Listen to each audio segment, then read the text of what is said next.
For more, we cross to our reporter Nozintombi Mia at Wits University. Good afternoon, Nozintombi. What's the situation like at Wits?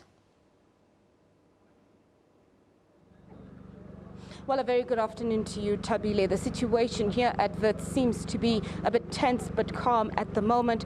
It seems as though students have now broken up into different groups. There's a group of students that wants to go ahead and start writing exams, while the majority of students themselves are still deliberating as to what the way forward is for them in terms of their protest.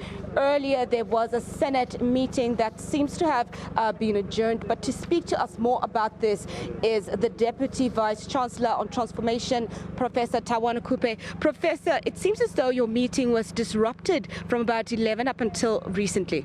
As you said in your introduction, the meeting was adjourned. So we held the meeting, and the reason the meeting was adjourned is that there was a discussion around whether before Senate deliberates and makes decisions, it should not hear the views of broader stakeholders. We have a structure in the university called the General Assembly, which will be chaired by our Chancellor. And in this forum, all stakeholders can come, give input before the other governance structures can. The reason that happened was that some colleagues had come in to want to give that input, but others had not been extended the same courtesy or the same invitation. So we saw it prudent at this historical moment to say all of those other colleagues should come in. So in the next 24 hours, we are pulling all the stops to have a General Assembly and then to discuss, to get that input and to have a deliberation. The deliberation is about resuming the academic timetable, including exams. And as you said in your introduction, there is a division among students and an anxiety even, and petitions coming through. Yeah. All right, Professor, let's talk about the issue of the logistics. What's going to happen now with the exams? Exams are supposed to start in about a week's time. Are the exams still going to start in a week? What is the process going forward? Definitely, those are the scenarios that we are discussing and that Senate was going to deliberate on and will deliberate on. The first scenario is one, within a week we start exams. And then another one is possibly we start exams inside the next 2 weeks.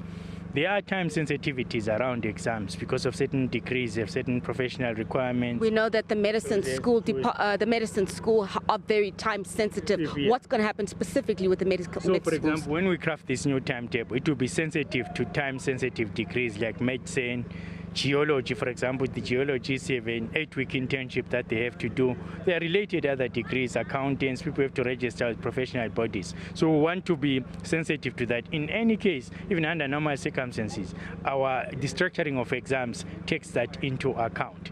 And the students are also deliberating on that particular issue. I think the fear by some people where there is a division is that when you focus just on the exam timetable and resuming the academic timetable, the other issues that they have raised throughout all of this movement will fall beside the agenda. No, we want to discuss those issues in parallel with that. The exams are just urgent because of the time sensitivity. Even for students without time sensitive degrees, there's another time sensitivity. If you don't finish within this academic year, then it has implications for the next academic year. So I think we'd like to assure people that the other issues, this big discussion around how the system is funded, free public education, the issue about insourcing, those are still on the table. We simply want to make sure that if that happens, free education or insourcing, we have funds to support them. We don't ruin the university. All right, thank you so much. That is Professor Pawana Khupe from the University of Witwatersrand. He is assuring students that they will certainly take into consideration the past 10 days that they lost in terms of studying, and they will be able to come with a way forward in terms of when exams will resume. But as it stands now, we're still waiting for the student leaders to deliberate with the rest of the students here at Wits as to what exactly is going to go forward. What are they going to do? Are they still going to continue with their protest for no fees, or are they going to start resuming with normal operations of school?